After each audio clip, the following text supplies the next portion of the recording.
Hello বন্ধুরা, কেমন আছো তোমরা সবাই?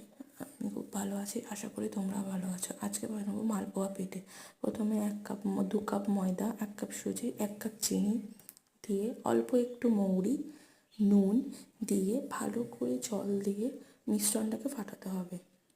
অনেকক্ষণ ধরে মিশ্রণটা ফাটাতে হবে, তাহলে জিনিসটা ফুলবে। জল 2 কাপ দেবে, পরিমাণ মতো জলটা দেবে।